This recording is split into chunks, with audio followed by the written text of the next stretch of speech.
Hey there, classic rock lovers, and welcome to Classic Reviews, where we review classic rock albums. And today we have an exciting treat for you. So get ready for an epic CD review that will hopefully leave you craving to listen to this artist. CD we will be reviewing will be a covers album by Ace Frehley called Origins Volume 1. So like I've said with covers albums that I've reviewed before, it depends on what songs are being covered and or the artist performing them. With this particular CD, like the second Origins album, I mainly brought it because it's Ace Frehley. The album does feature a few other well-known rock stars, and I will admit I didn't know most of these songs on this CD when I first brought it. The album came out in April 2016, and it charted very well on the Billboard rock charts. The front and back covers are similar to the second Origins album. The second album has the better front cover, while this first album I think has the better back cover. When you open the case, you get this Ace Frehley poster that features Ace Frehley poster. Let me, if I can open it up and get it all on camera.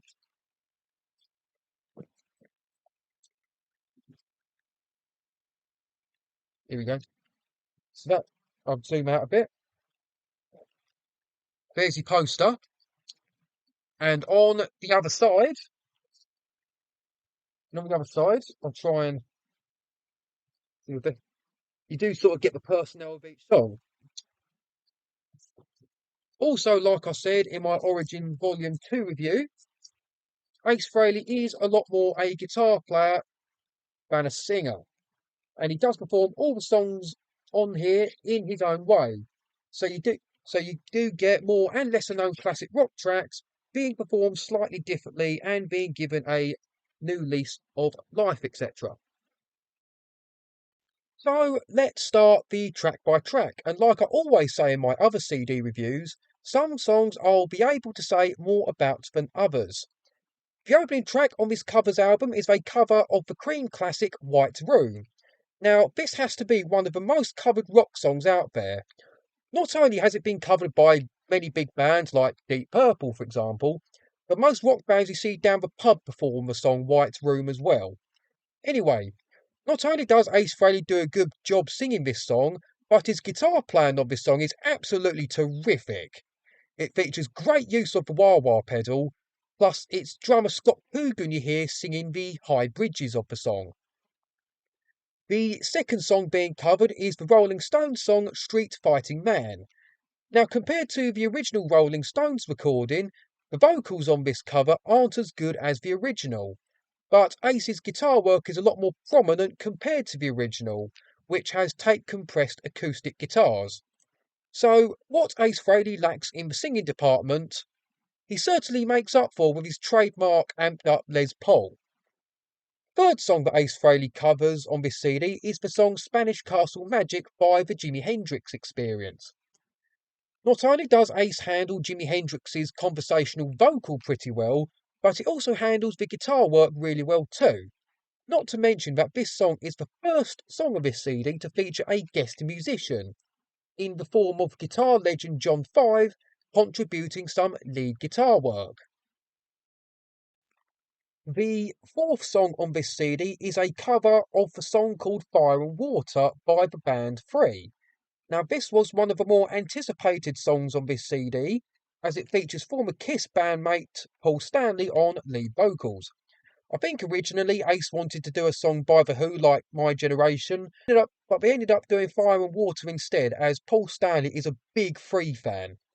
Now, this is a great cover all round, as Ace is on top form with the guitar, and Paul Stanley nails the vocal and is now more natural lower register. The song is quite well mixed, considering that the guitar tracks and vocal tracks were emailed across between Ace and Paul, and I'll also say that the music video for this song is in my Great Covers playlist. The fifth song being covered on this CD is another song I've spoken about in a previous CD review, and it's the song called Emerald, originally by the band Thin Lizzy.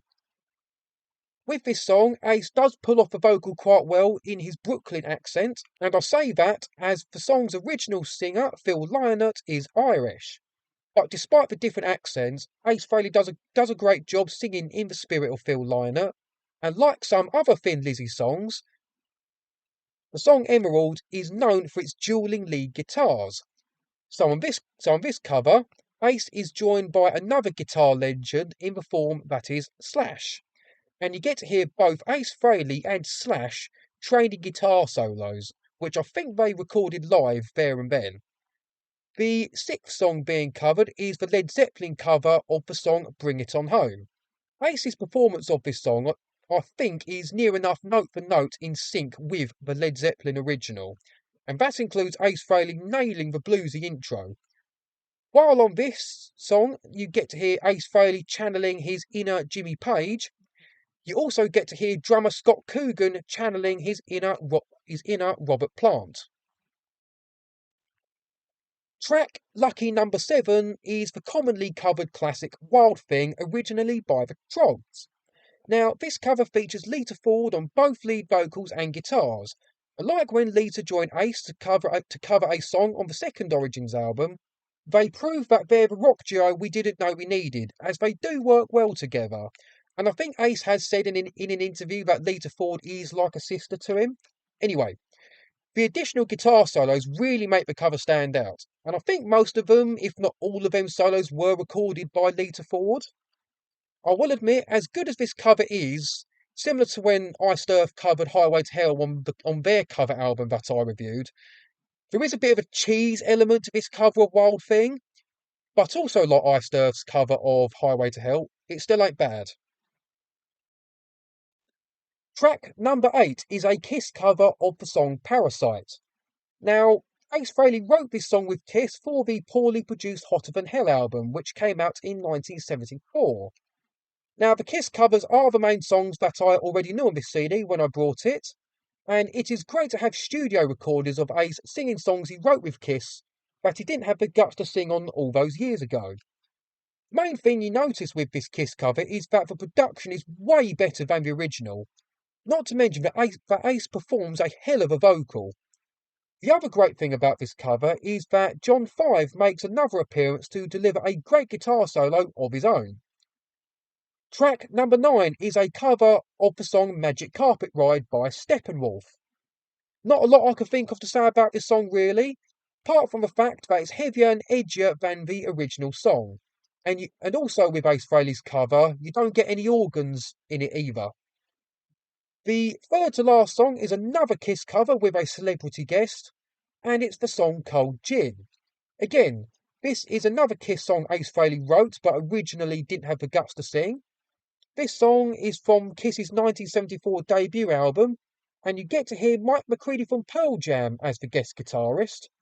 And like with the Parasite cover, this is a great and well-produced cover. For the second to last song on this CD, Ace Frehley solidly ploughs through a song originally by the Kinks called Till the End of the Day, which is the shortest song of this CD, being just under 2.5 minutes long. And the last song of this CD is another Kiss cover, and it's the song called Rock and Roll Hell. Now, it is interesting that Ace Frehley would cover a Kiss song from an album he didn't even play on.